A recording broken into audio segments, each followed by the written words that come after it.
Angela Alsobrooks and her bus on the road heading to the Eastern Shore.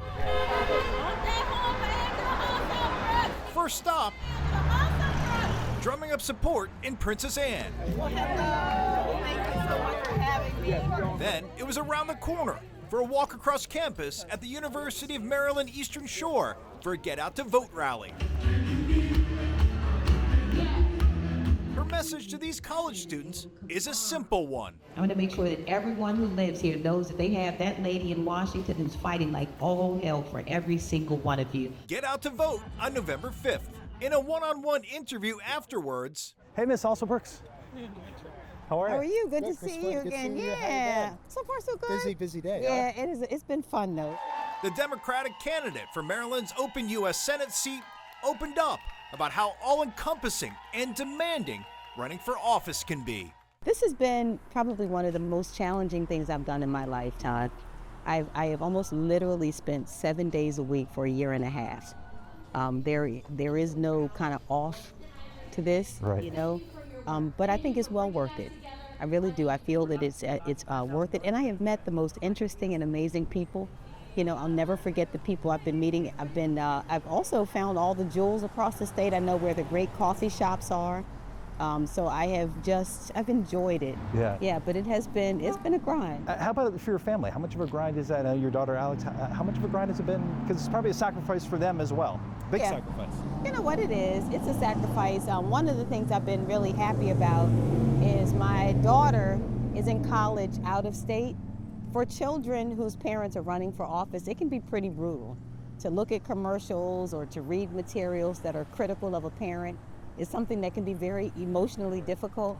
So I feel kind of relieved that she can just be on a college campus someplace else, not worrying about any of this, because it does affect the whole family. You know, my parents have been, engaged in it. They're excited about it, but it takes the whole family. Growing up in Prince George's County, do you ever dream that you'd be here and running for the United States Senate? You know what? I really didn't. I just started working. Yeah. I just got to work, and then it just kept, and it right. just, and here we are. I started 27 years ago as a domestic violence prosecutor, and just fell in love with the work of representing families. And at every stage, there's been a need to do something more different, whether it was fighting for their personal safety and the safety of their families, or whether it was building schools as county executive, or building the new and only freestanding cancer center, attracting the FBI here to bring the jobs, and now as a senator, adding to that list of things, fighting for voting rights, fighting to make sure that we have the kind of policies that help us to bring clean energy and to protect our climate. It's like it just keeps, there's a need at every stage, and I just keep working. But I never woke up and said, gee, you know what, I think I'll be a senator. Right. It's not that. I just want to do things that are important to people. Last month, you had a pretty prominent role in Chicago, Democratic National Convention. You're the keynote speaker.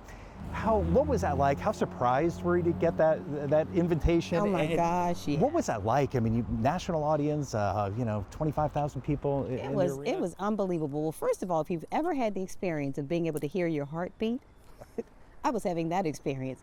As I'm waiting to go out on this stage, I'm like, oh my gosh. Literally, I felt like I could hear my heart beating, but it was so exciting. You know, I'm there, I'm representing Maryland after, by the way, the first convention I went to was 1992. As a college student, I worked as a volunteer in New York, Madison Square Gardens, when Bill Clinton was nominated.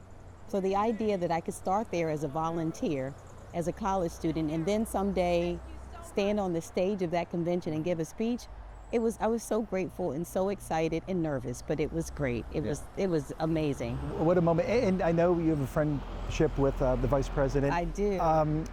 Do you still keep in touch? I know you're both busy on the campaign trail, but how often do you talk? And without getting too personal, what are the conversations like? Well, she's been to Maryland 3 times since June. She came here, she endorsed me for this race. And she has been wonderful. She does give advice, and she gives really great advice. Part of what she said is, you know what? You get to be joyful in all of this work. Never to forget to enjoy it. In fact, she also gave me the advice that I should keep a journal. And that was advice she gave me a few years ago when I talked to her and said, what do you wish you had known? And she said, I wish I'd kept a journal. of like all of the exciting people you met and all of the things you did. So she said, keep a journal, and I have. You have? Good. Yes. So since the first day of this race, I've kept a journal, and that was advice that she gave me. When you're not on the campaign trail, you're not working, you probably don't have a lot of downtime, but what do you do in your downtime?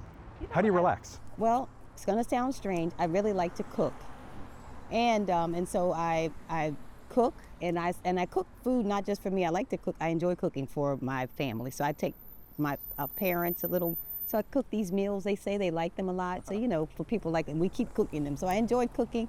And you know what? I like exercise. Okay. Yeah, so I work out just about every day.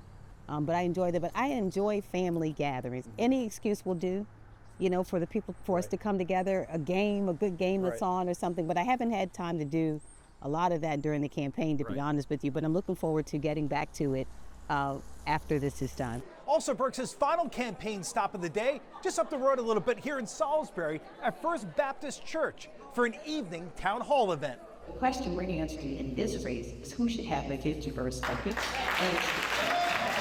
Saturday morning, the campaign was on the road again, this time stopping in Western Maryland for a meet and greet in Frederick. Hey, Miss Alsobrooks. Oh, good seeing you. Hi, back. Good seeing you again. We're working you to death. We're going everywhere. Huh? A lot of miles on it. Alsobrooks stressing to supporters why Western Maryland is so crucial. How excited are you to be here in Western Maryland? I am so excited. So first of all, we're back here again. But we're finding that each time we come, the momentum is growing. We're expecting quite a crowd here today, and they're an enthusiastic one. You hear we're knocking about 10,000 doors here.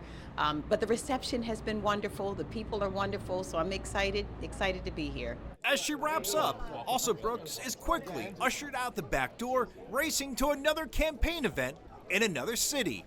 This one in Hagerstown. It is literally 7 days a week, so it's been a grind. It's been, it's been worth it. And on November 6th, I'm going to need a little bit of a break, take a little bit of rest, eat some of that barbecue I've been missing out on, and I'm I've been just grateful for this whole experience. And you know what? And I'm looking forward to a victory on November 5th. We've worked very hard. I've been so thrilled by the response we've gotten, and just, fingers crossed, and looking forward to representing Maryland in the Senate. Well, thanks for the time. Thank Nice you. seeing you. Thank you so much. Thank you.